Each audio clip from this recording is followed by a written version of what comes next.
nuestro informe en ningún caso era una auditoría de cuentas. Las auditorías de cuentas, las entidades ya tenían sus auditores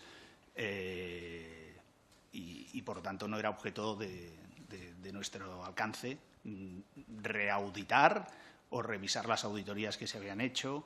En un mes teníamos ya suficientemente trabajo como para empezar a cuestionar cosas que ya estaban hechas.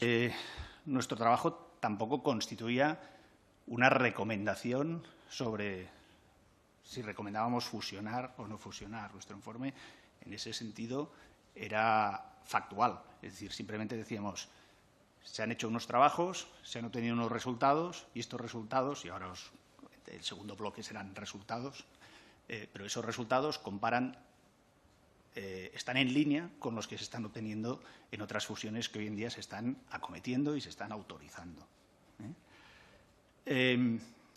Sí es cierto que dentro de nuestro informe hay un momento donde recomendamos la absorción de Caixa Galicia por parte de Caixa Nova.